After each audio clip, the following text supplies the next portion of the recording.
Well, I don't think I've ever been to Toddington. I mean, maybe I've been to the services, but this is Toddington Village Hall. This is the home of Cyberlegends. Has been for the last couple of years, and this is the fourth iteration of this now annual little bit of a user get-together. This is where the likes of the Exxos Forum come and hang out when they've got nothing better to do. Show off their old computers, have a cup of tea, and have a bit of a chat. You can see it's quite Atari heavy. That's just the way the Exxos Forum has evolved. But there's a lot of different things going on here. And I think it's time we had a chat to some of the people involved. Whoops. Well, here's previous friend of the channel, Stephen Usher, and he's got his usual display of goodies out today. Good afternoon, Stephen. Fewer things this year than last year. Less impressive. I didn't make last year, but yes, I believe you took over the hall. Well, So, it was over there, but yes.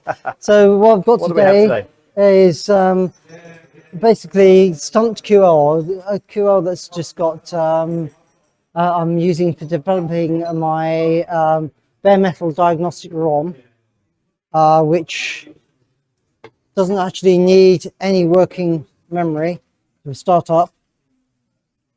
Let's get the chip out. I think for starters, we ought to just say that yes, this is indeed a Sinclair QL. It's unlike any Sinclair QL I think I've ever seen. It appears to be screwed to a bit of wood. It's naked. It is very much naked. Okay, so this is your prototype, or It's a work in progress diagnostic diagnostic. Yes, basically, no one had written a dead test cartridge for the QL. This is just a diagnostic ROM, so it's in place of the system ROMs. So this is showing us a bad memory location by the look of things. Yes. Like, oh dear. and I saw It's got bad RAM. It's not in there. I saw you had a chip missing. Yeah, there we Yes. go. So that will let you identify which chip. Yes. So because it's black at the top, it's saying it's lower RAM, lower bank of RAM, and then you count the number of 1, 2, 3, 4, 5, 6, 7, 8. 1, 2, 3, 4, 5, 6, 7. Oh look, there's your bad RAM. It's missing. That's bad RAM. No, I think even with my slightly limited diagnostic skills, I could probably figure out the repair for that. Gosh, I hope you put that in backwards. The first thing he does is a March test, then my own address test. If it passes that, then it knows it's the main RAM's working. It can then start doing the other tests, which use RAM as a workspace. Which then test to see if it can talk to the combined keyboard, sound, and RS-222 chip, and then does other basic tests. If that's, of course, that far working, you should be able to boot You should be able to get on and do a bit more things. So you say it talks to the keyboard there. Yeah. Well, that's not a QL keyboard. No. Well, I didn't have a QL keyboard to fit to this, so. So what's going on down here then? So I've got a Raspberry Pi Pico, pretending to be a keyboard. It's really a generic matrix scan keyboard emulator. Yeah. So on this side you've got the 8 scan inputs where the QL is outputting. I want this scan, and then that's using software in here to trigger. So that's column, so it's outputting the row, or is the other way around? And that's connected up at the moment with USB to a hub and into a USB keyboard. Yes. So and it can also do it over the serial, so you can use it as have a terminal inputting to pretend to be a keyboard. Excellent. That was mostly for my original diagnostics, but yeah. And that's one of your designs. Yes. Excellent. And is that one available anywhere? Yes, it's on GitHub. Along with the software. At the moment it's only for the QL, but it should work. No reason that shouldn't work with any other matrix-based system, is there? Yeah. So Spectrums, Yeah. Just C64s. need different software. even Archimedes, maybe? I don't know. I don't know Sure how about that. Archimedes, yeah. I I guess know they've so. got a ribbon going into them. I'm not sure how that works after that. Yeah. If it's a maximum of 8 scan lines Okay, and that's the limiting 12 factor. and 12 sense lines, then it should be Then it right. can cope with it. That's brilliant. Okay, great. Well, thank you very much. Okay. Speak to you again next time. So I think this is the first time that I've seen this particular bird of prey, and this is a Raven 060, showing off its credentials there quite spectacularly. And this is the work of resident hardware nerd on the Exxos Forum, Phil. Now Phil's a bit shy here, and he doesn't want to show his unkempt hair on the screen, so he's going to talk us through it from the side. But Phil, what's the overall story with the Raven? So if you can imagine, one day I'm on the Exxos Forum, thinking that I'd like to buy a Falcon or a TT or something like that, but couldn't afford it. And one of the forum members, Agriland, suddenly posted up basically what was his Raven, his little baby. And that's what you're seeing in front of us now. It's an 060 processor running at 96 meg, 48 megabytes of memory, IDE hard disks, ISA graphics, etc. It was a little project he did just for himself. So this is Anders Granlund. Yeah. He's featured on my channel many times. He does an awful lot of work, doesn't he, in both the hardware and software space in the Atari community. And this just appeared out of nowhere. Pretty much. Yeah, one day he very posted quiet to about himself. it. He certainly did. And suddenly there's is it a Mini ATX, is it? No, that's what it is. It's a full ATX, micro ATX. Micro ATX. But a proper ATX power supply built into it, 4 ISA slots as well. So it's pretty much just a mini PC. But it's got an 060 and it's pretty much ST adjacent. Yeah, the whole thing is, Maybe wouldn't call it compatible, but it's running Gem here. You've seen the benchmarks. yeah. So there's This is Emutos. Emutos on it. It will run any piece of software that complies correctly with Emutos or a TOS program. Relatively well-behaved stuff, basically. Yeah, exactly. Anything that uses special pieces of the hardware directly will not work. So I imagine this is going to be pretty good at Doom. Yeah, it's not too bad at that. The surprise thing is it will actually now run Quake as well. Quake? Ah. So here we go with Doom. I have run Quake, viewers, on my 50 megahertz 030, and the experience is somewhat to be desired. That's one way to put it. It actually doesn't run too bad on this. But this is audio as well. This is Doom. So essentially, it's running through a sound card for the audio, an ISA sound card, a Yamaha, and I'm just showing up a bit today. I've also bought my my Yamaha sound module, and it's using the MIDI music through that. So it has MIDI ports as well. Yeah. That's a little bit better than on my machine, has to be said. Yeah, it does run really quite nicely on this. So again, likewise, it will run Quake, and I only found out that it would do this the other day, and I was really quite surprised at how well it would run it. Obviously, with anything that people have designed, there's a few little niggles. It crashes every so often, and so on. And the desktop doesn't show quite properly every so often, as you can see there. That's probably more to do with the graphics card than the actual the hardware, the Raven design. Exactly, it's all software related, which is the fun part that we're all learning how to do. And Anders is also very active in the support of these graphics cards, isn't he? Yeah, I really am quite surprised with how. Sorry, let me just turn all of that screaming down. Yeah, that's a couple of frames per second more than I'm used to. It certainly is. That's about the same as the first time I played Quake, actually, on a Pentium. So Anders has been great at his support of the Raven. Typically, I do help a little bit with getting some of the cards and bits and pieces working, more of a beta tester and so on. But when I've picked up faults for it, within a couple of days, he's got the solution, which is certainly better than you say for the likes of Microsoft. So for years, there was sort of a, I think it's called the Nova driver, wasn't it? Yeah. There was a graphics driver for the ST series, which was pretty much only compatible with 1 or 2 ISA graphics cards. It's about 4 or 5 different graphics cards, ATI cards, and so on. But Anders has even got involved with reverse engineering that, and so it now supports a wider variety, don't we? Yeah, so what you can see that I'm actually using at the moment is a Cirrus Logic-based graphics card. It's one of the fastest ones that you can get for an ISA bus, and it really runs quite nicely. So that's just a standard Cirrus Logic ISA card. This is obviously not the one that's running right now, but No. this is one that is now compatible. Yes, yeah, I mean that's the fastest ISA graphics card for DOS, and that will run on the Raven. And so that's it. That's actually even faster than this one. Yeah. Yes. So that's really impressive. And the fact that this has all just come out of the head of one man, and then a team of people have just taken it upon themselves to build these, yourself included. Absolutely. Were you one of the first? Yeah, I think Anders actually has a spreadsheet of people that have made it, and I'm number 7.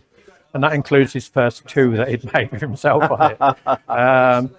Under development, there's a few more. We know that there's a group of people in Germany that intend to build another 4 of them. So it's something that has been a little slow to take off, but everybody's been jumping on the bandwagon, is probably the better phrase to use. Now, you've seen me waving a soldering iron around quite a lot on this channel, and the things that I tend to be attaching the components to are PCBs. PCBWay are an excellent supplier of printed circuit boards, but that's not all they do. They have sheet metal fabrication, injection moulding, 3D printing, and even CNC milling. They have a number of community-focused offerings too. The Shared Project Hub is an open platform for makers to share and exchange their ideas, and the PCBWay store is a great place to pick up assembled modules. See the links at the bottom of this video for more information. So here's Jez, and he's got something very dear to my heart on the table here. It's a Falcon with its top off. So this has got the commercial version of my own Falcon booster DFB1 in here from the Exxos store. So I'm very interested to see what we've got on display. So Jez, keyboard's out. Yes. So brought this on to show one of the other sides of the Atari music side, because everyone talks about the Cubase. This one's running the eMagic Logic and Logic Audio. So it's actually got the thing in there running the demo from eMagic. This is Logic 2.5. So Log 3, which is their dongle equivalent with extra MIDI ports on the front.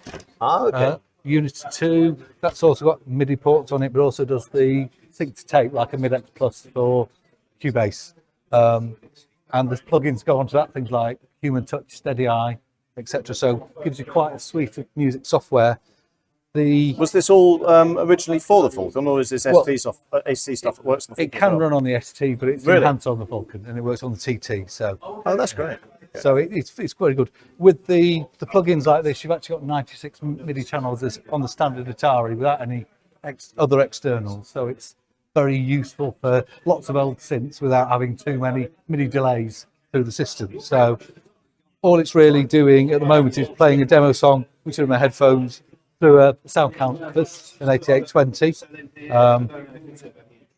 Just because there's so much Yamaha stuff here, I thought we'd have something slightly You different need to as bring well. in something a bit different. Well, Well, I'm not really I much love- of a music aficionado, so I'm taking your word for it entirely. Well, I brought a Yamaha TX7, which is one of the original FM synths as well. So that's the expander format, just because Mr. Bomber Millsy had that as his first synth, so I brought that for some retro for him as well. Wow. But obviously that's the original FM synthesis. This one's a derivative of the LA synthesis, I believe. They call it a Rompler nowadays, but you can edit the sounds in it. But yeah, it's quite a nice piece of kit. Because I've got so much Yamaha kit, I also had to bring one of my little portable sound modules, a QY70. But I've got the batteries. Couldn't even tell you what that is. It's an XG or General MIDI synth, but it's portable and you can use it. It's got a sequence built into it, so you could actually be writing your compositions as you're on the plane or train So going anywhere. it's replacing all of this. Well, that's the idea, yeah, while you're travelling. So, Yes, I admit that this is probably not the most portable solution in the world, especially at the top of. but it's lovely Brilliant. kit, and it's So will you be doing us a composition today then? not today, but I will. I'm finishing work at the end of the month, so I hope to have time to actually improve rather than being all the kit and nothing to do with it. I'll try and develop a bit more of a skill set. So. Well, you've definitely got all the gear, and I'm hoping you've got all the idea. Thank you very much. So this is RJ, and he's got an absolute cornucopia of items here. I think we've got to start with the flashy lights, haven't we, RJ? Okay. What have we got down here? This Blinking is obviously lights. an Altair clone. Yeah. So who doesn't like blinking lights? You know. So what we've got is an Altair Duino, and that's still currently available. I don't make it. You can find it on a website called Add Water and Stare. But it's a faithful, in terms of operational replica of the original Altair 800 and 8000 and 8800 machines. You can actually fully program it from the front panel if you so desire. Currently, I've got a spare afternoon. Yeah, I did actually try. There is a, it's about a 16 instruction length program you can put in through the front panels to load something from tape. It takes about 10 minutes to actually put it all in. You've got to get the right memory location, set the data you want to put in, load it in, move on to the next one. But Altair is very doable. early. It's certainly doable. It's certainly doable, but currently we've got it hooked up to serial, as it could have been hooked up originally, and actually booted to CPM and running the original Zork 1 adventure, which is kind of a fun thing to do. No one's been eaten yet. Nobody's been eaten yet, and they certainly haven't been eaten by a grue. Absolutely. So what's this on top? immediately above it, you've got the PDP 811. Again, it's a replica. They're both about That's half. a lovely build, though, isn't it? It is a lovely build. If I just move that out of the way briefly, Look at that. Wood grain. you can actually look see at inside. It's like a 1970s hi-fi cabinet. It is. Beautiful. It is. Again, it's a kit. You've got to assemble the whole thing. I might be able to tap the front off There we go. so you can get an idea of the build of the panel inside. All the switches have got to be installed. Yeah. All the LEDs have got to be installed. Look at those switches as well. They're very, very nice, high quality switches. And the guys who... And the panel. Even the panel's a Yeah. piece of art. It is. I mean, it's a really faithful replica of this particular machine. Again, it will fully replicate everything that the original PDP experience of using one as So well. it's a spirit and the experience of using one. And again, you can connect to this. At the moment, it's using Wi-Fi. So I'm not connected by serial today. Exactly like the original one did, yeah? But yeah, so you can connect via serial, and you do everything you could do with an original PDP 8. Fantastic machine. This little beauty on top of that, if you go and look at the Kenback one, just Google it, you'll find that this is kind of widely regarded as probably the very first, call it a home computer if you like. Yeah, it's not one I've heard of. The original was completely built of TTL logic, no CPU, nothing like that, all TTL logic. Again, programmable via switches. This one is programmable, but as it's a more modern replica, it does actually have some already built-in programs.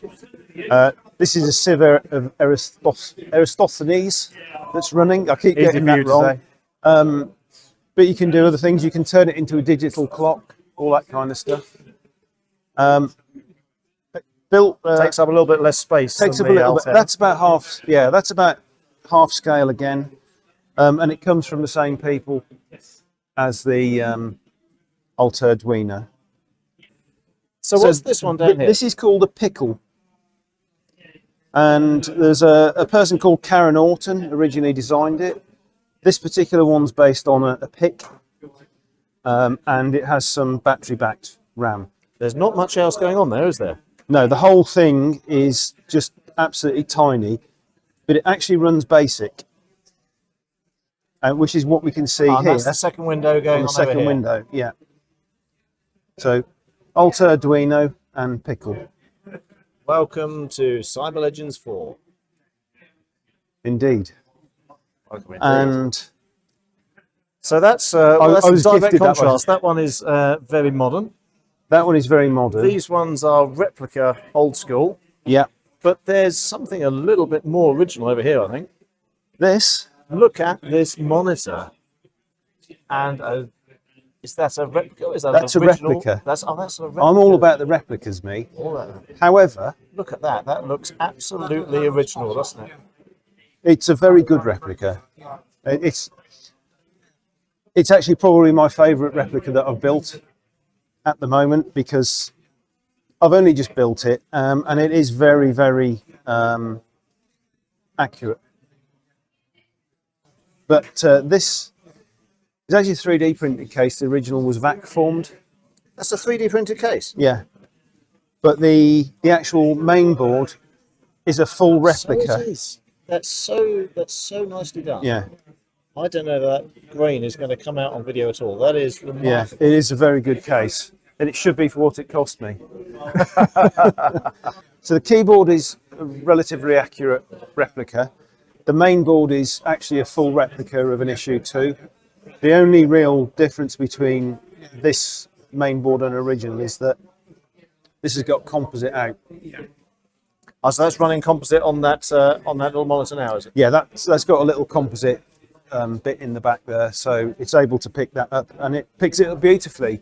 And I thought Yeah. it would be quite reminiscent of the good old days. Well, that's not a replica TV as well, is it? It's not a replica you're not TV. No, that completely selling it TV short, is are you? actually from around 1999, 2000.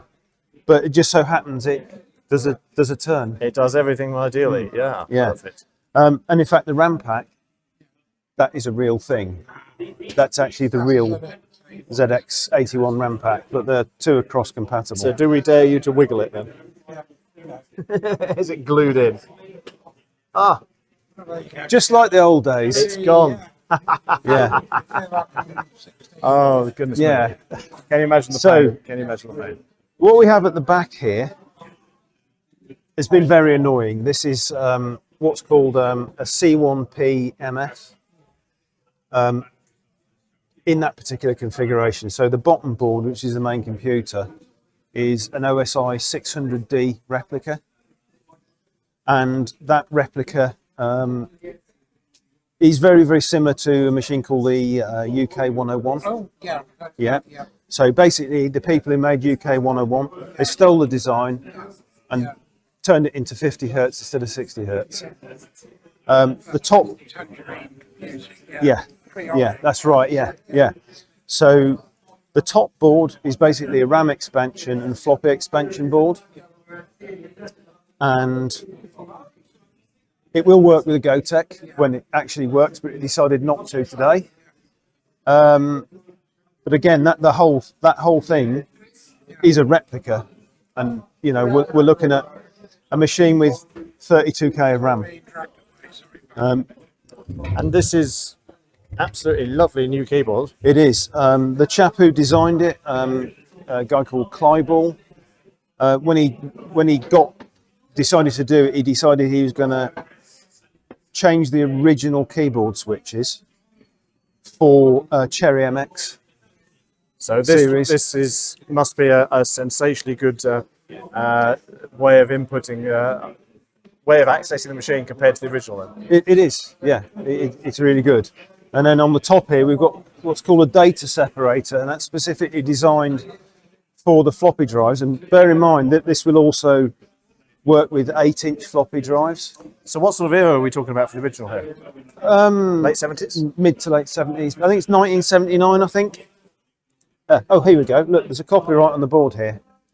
1978. They've replicated that. Look at that. So that is probably a full faithful replication, because there's nothing you really need to change on there. Absolutely. But But when you couldn't get that one running today. I couldn't get that one running today, so I've got the Z80 MBC2 tucked away down here. That's just a little Z80 single board computer. It's got a bit of RAM on it. It's interestingly, like the Nibble, it's got a pick on it. Okay. And what the pick does is that gets you started. So if I hold down user and press reset, you then get a boot menu. Now the boot menu, So that's a bit too reflective on here. There we go. Yeah. the boot menu is all about the pick. Okay. The minute you choose something and go for it, it then becomes driven by the Z80. So it'll load the code in as like a ROM image, and then you've got your RAM as well, and it'll just behave like a normal computer. So if I just press 0, so no change, it's going to automatically try and load an OS.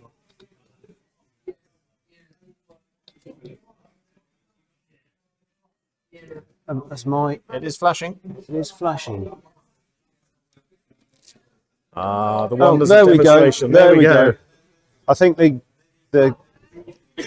additional board had lost connection slightly. And what is that? That's sort of like a FreeDOS or something, is it? CPM. Oh, that's CPM. Okay. Yeah, There we so that's go. running CPM as well. And if we do a DIR, off we go. Perfect. Look at that. And I like the diddy little keyboard as well. That's Funnily enough, the keyboard is a cherry. really. Yeah. So it is. There we go. And I've had that probably 30 years. And it's the best keyboard I've ever owned. I don't think I could cope with that numeric pad, but I've got to be said, I think a good quality keyboard makes a world of difference to what you're doing. Yeah, doesn't it? and Absolutely. you know, Bit of a keyboard snob me. it wasn't cheap when I bought it, but it's got great feel, and it's great for little projects like this where you don't want to get a full-size keyboard out. Size is important. Yeah. Well, brilliant. No, well, thank you very much, RJ. Yeah, you're welcome, Mr. Bad me. Wolf. Gonna go to bed dreaming of the blinking lights. So fresh here from watching Icky give a little presentation on his FPGA work, which, by the way, I'll just mention that in the background there.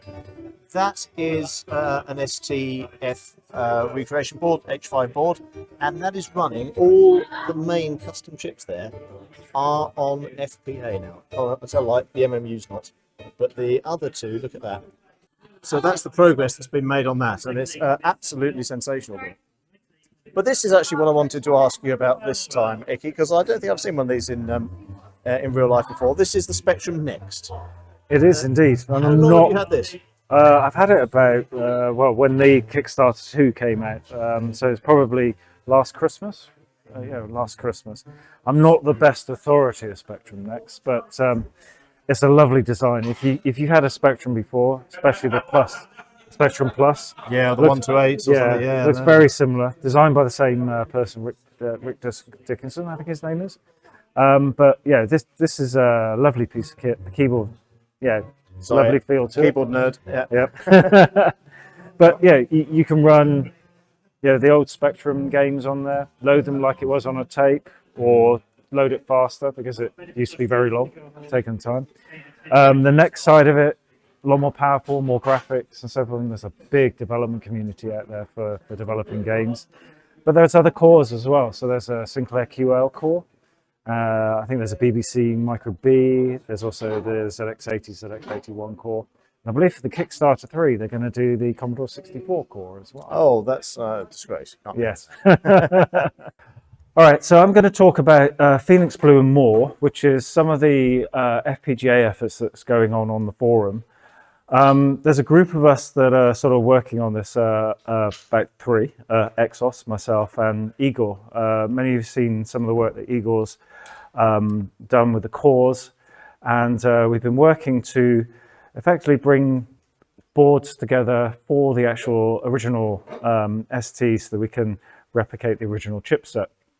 But let me just click on the link out. I'm totally unprepared, by the way. This is really winging it. So just to recap, on the ST, we have various different chipsets. We've got the glue, which is generalized logic unit. This is really all the sort of control for data pass, things like that. This is the one you sort of trick if you want to get your STFM to read sort of TOS 2.06. There's the shifter for video shifting. Yeah, basically does bitmap graphics. It's pretty small, 32 kilobytes of continuous memory. And there's a blitter, which basically shifts large blocks of data around. There's also the memory management unit, which basically links the blitter, DMA, CPU, and sort of does all the memory mapping and so forth. And then there's a direct memory access chip. That's for the main standard ST. As we all know, with the STE, there was sort of a combined version of that, and all the newer sort of systems had other things like the Falcon, they had Videl and all sorts of things like that. But what we're going to do is concentrate on the ones that are in red there. I really should have had this the other way around, but there we go. We're going to sort of talk, that is the custom ST set. There's more like stereo sound DMA, there's a microwire interface and various other things. I won't go into too much detail there. I want to talk about this. So the Phoenix FPGA journey, the blitter, we started this to try and get the sort of blitter core working on the standard STFM. The image you see in the top right was the first board we sort of plugged in. It was using a large sort of Max 10 large footprint chip. I think the first one we actually plugged in, it went up in smoke because the regulator footprint was incorrect in Eagle. But we sort of got it working, and we had various different sort of versions that sort of faltered for various different reasons, mostly soldering that BGA chip on the top. That was very difficult. In the end, we actually decided to retire this board and actually come up with more of a combined type of board to try and make it easier for us to sort of develop. So first off, before I get there, this is sort of showing the 100% getting the blitter working. So Eagle helped us to tune the core on the actual hardware. We were getting what we're sort of calling 99%, because as you can see just on the left hand side, the blitting was sort of 99% compared to original ST. There was a couple of programs that Cyprian actually provided us to help test the sort of blitter. You can see on the left hand side, those two were sort of like very sort of all over the place, and nicer sort of patterns on the other side. So yeah, the first one and I think the third one, that's the difference between the two cores that we had, and the one in the third is the actual one that's actually working correctly. So we ended up with a core that's 100% psycho-accurate, able to run on the STFM. But what we wanted to do to really make it a platform so we could just start doing all the other chips, and we came up with these. So these are half the manufacturing process about a month ago. We actually have two flavors. One's called the Phoenix Blue, and the blue is a combined chip board. So you can actually run it in the BL mode, the BL part of blue, which is blitter. And then you can also run it in the glue mode, the UE mode, as a glue. So the idea is you have one board that you can actually have either one of those actually running from it. So the one on the left is actually set up as a blitter. It's just got some solder links across on one side. It's got the core for the blitter. The other blue in the middle has got the solder links on the other side, so it's the glue, and it's got a core for the glue. That ST down there is actually running the blitter board and the glue one, both of those, and it's actually running there. So you see it's actually doing that. The blitter core's in there. The glue, Eagle helped me get that glue core done within the last sort of night yesterday to get it up for this session. And the idea behind that is that we now have these boards that we can actually use. We can have the cores. We still need to work on the glue one to get it better. It's not quite 100%. There's a few things we need to do there. And we also have another board, which is the MMU. The pinout was so different on the MMU, we had to have a completely separate board. We have that board built as well. We've been using it just in sort of like testing mode to make sure the clocks are in sync and it's locking and things like that. The board seems to be working as well. We've just yet to sort of start sort of putting cores on it and actually sort of checking it out. I've just shipped these 3 off to Igor so he can start doing some more sort of work and development. But I want to go a little bit more into this, how we actually did this. And I'm sort of going to go into the schematic sort of board and the cores. I'm going to drop this a second and just go to my laptop and talk loudly. Just bear with me. So what I'm going to, you can still hear me, yeah? All right. So what I'm going to do here is first of all put my glasses on so I can see what I'm doing. But I'm going to have a look at Eagle first. So we tend to do our stuff on Eagle, and I know Exxos, you'll say this is the newer version. Don't like that newer version. So this is actually the schematic that we have of the blue board, and it's actually quite simple. So we've got up in the top left corner is the socket. Yeah, so the socket we actually put into the H5 board. So it's got all the pinouts for the blitter and the glue. So we basically lined all those out. The items you see on the bottom right, they're basically translators. They are a load of chips that basically translate from the 5 volt to the 3.3 volt for the FPGA. And they're basically for every single signal we have going in. And then the core stuff in the middle is the FPGA. So they're all the different FPGA lines that we've associated to the different pins. There are some special ones there for like clocks, and then for the JTAG for actually programming the core, things like that. And then we have a few peripheral ones. You've got the power lines. There's a regulator to go from 5 volt to 3.3 volts. The jumpers on the top left, which basically allows you to switch a couple of the pins around for whether it's the BL, the blitter, or the glue side. And then we've got a couple of jumper the JTAG to actually do the programming, a couple of other things for config, so you could actually have 2 cores and then switch between those 2 cores using a jumper. And then there's another one just so we've got a couple of extra I/O out if we want to actually play around with any additional things we want to do as well. And then a couple of LEDs on that. So that's actually the schematic. There's nothing really too fantastic or rocket science for this actual board. And if we have a look at the layout, again, this is let's make it a little bit better. Let's look at the top layer. So if you can see that's the top layer. You can see the FPGA at the top. We're actually using wiring pads, so we can actually have the pads of the BGA linked to each layer if we want to. So it's a 4-layer board, and we can do that. So you can see that you've got the sort of the solder jumper links, the pads for the actual FPGA on the top. If we go down through the different layers, we've got the next layer down. This is most of the layers coming from the translators to the actual FPGA. We then have further down a few additional ones just to bring out the IOs. This actually is one of the, I think it's the 3.3 volt plane as well when it flood fills. And then lastly, the bottom, you can see the translator chips going out to the actual socket, and also the regulator as well, and a couple of pull-up resistors networks at the top. So that's all the board is. It's not rocket science, and it sort of works. And then we use actually, before I move on, is there any questions so far? I know I'm rambling on and talking things.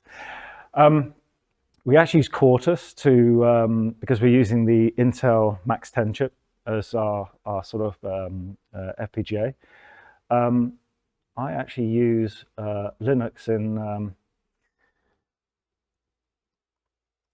a VMware session, but we've actually got not here. We're actually using here we are. Quartus here. I've actually got up. This is just the actual way to program it, so you can actually see it uses USB Blaster. If you've got the core compiled, you can then just basically blow it onto the actual core.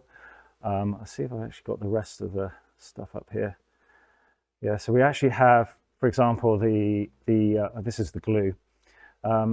This is actually the glue logic analyzer stuff that Igor was working with me to test it out, making sure the locks were happening and so forth. we were able to compile this and actually put it in. We were able to also run traces, which is quite a good thing that you can. I didn't think I had any saved here. It doesn't look I do. Let me explain this. This is a signal tap, and when you got the JTAG USB blaster in on the actual board, you can run this in like a logic analyzer, so it can actually look at all the different inputs and outputs that you want to have it look at. So you can have all the address lines, read, write, things like that that are actually in there, and it will actually do a trace of like a logic analyzer, so you can see what's actually happening. I thought I actually had a trace there, but I told you I was winging it. It's not there. But that's how we're actually doing this whole thing. And that's how we're sort of doing the Phoenix Blue, and if I can go back there, and the MMU. I've lost it. Was here, there it is. Okay. But why are we doing this? So we're doing this because we want to have cycle exact cores across all the chipsets that are there, the Blitter, the Glue, the MMU. We want to have that so that, one, we can replace these because they're very difficult to get hold of, and two, we can then start moving upwards. So we can take what was the original ST and start to move it into worlds that might fit, So there are things that you can do like the MMU. The MMU, you could say, well, there was 14 meg of RAM in the ST and it could address 14 meg of RAM, so why can't we turn that on? Well, you could with the MMU if you had access to the core and a few other bits and pieces. And the same with the Glue and the same with the Blitter. So we are working on another board, and Exxos has been doing quite a bit of work on that in the background with Igor. And it's effectively called the Nexus. And this is really about bringing things together and starting to lift it up.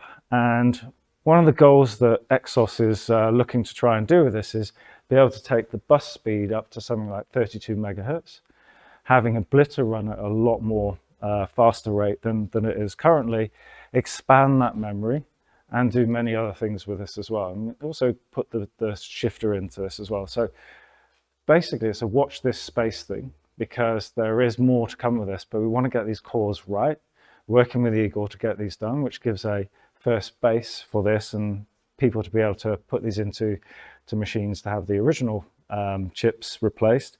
But then we want to take it further for that particular thing as well, as to actually do the Nexus and take it to the next level. Well, there's not a lot of point having a fancy new dual microphone audio setup if you forget to press record.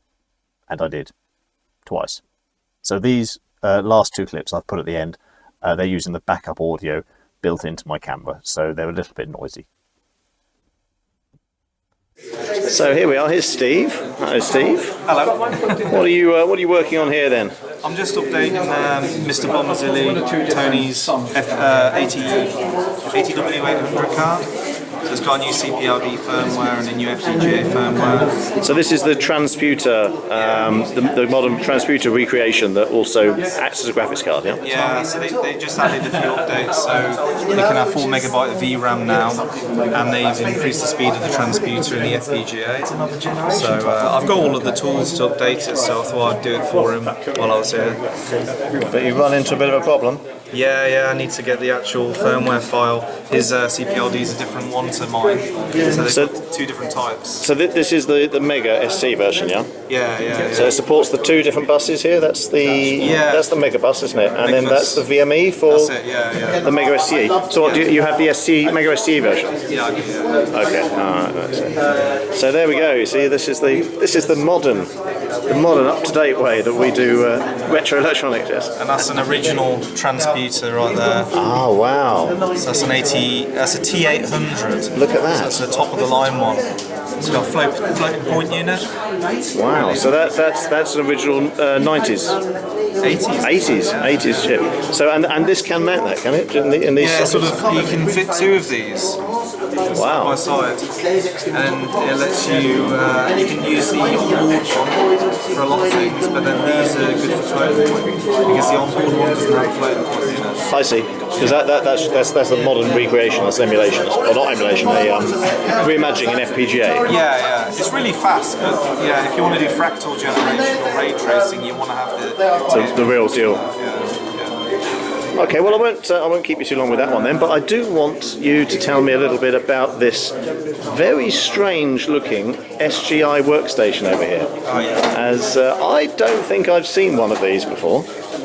Yeah, so this is an SGI 02, and they are Well, I've famous, seen one of those before, but it doesn't very much look like this. Yeah, they're famous for having a very brittle case. So a lot of people out there have got the chassis but no case. So as a design project for me, I'm learning how to use CAD. I thought I'd design a new case, and I based it on the Indigo 1. So it looks like an Indigo 1, even though it's on an 02. But it's easier to design an Indigo case than it was to recreate an 02 case. So this is all 3D printed? Yeah, completely 3D printed. Look at that. Yeah, it's on 2 parts. So that the outer part is a single piece, and then the front part is super glued, basically.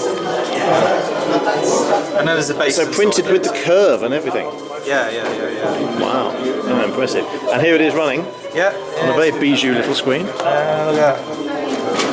And do fractals, and it's supposed to be zooming in, but it's not working. I don't know. Well, I used these in anger back in my university days, but I don't think I ever actually got to sit in front of one. But I remember seeing them all on the desk, but all my work was done remotely, so I never got to experience the actual graphics side of things. No, that's fantastic. All right, well, thank you, Steve. I'll let you get back to that. So this is my display for today's event, and there's not a lot here. It's a single machine, STFM, with its top off, and all of the labels here showing the various bits of work that have been done that you've pretty much seen on my channel over the course of the last couple of years, with the exception of these blue boards here. Now this is the secret squirrel stuff I was talking about, and it's not quite there yet. It's a little bit of a work in progress, proof of concept kind of thing. But this is David's display board 1. The 3 routinely socketed chips. You pop out the chips, so we've got the MMU, the glue and the shifter. You pop them out, you pop them into this board, and you plug this board in, or these 3 boards. And what that will give us is software-defined graphics. Under there is a Raspberry Pi Pico, and when we fire the machine on initially, we'll boot up in normal ST mode, but with the flick of a switch, or this jumper over here, we give ourselves access to enhanced screen resolutions. So this is 640 by 480, that's 16 colours. Yes, occasionally, This is running a modified version of Emutos, which basically thinks that it's on a Falcon. So we can even go down to 320 by 240 in 256 colours, which, contrary to popular belief, is perfectly usable with, okay, admittedly, a 16 MHz accelerator in it.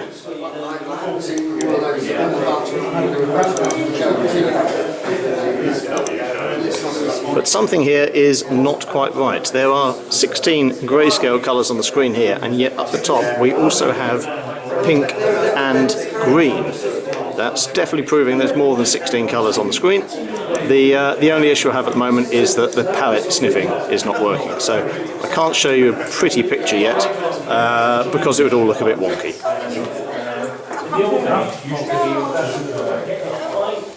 Work to be done.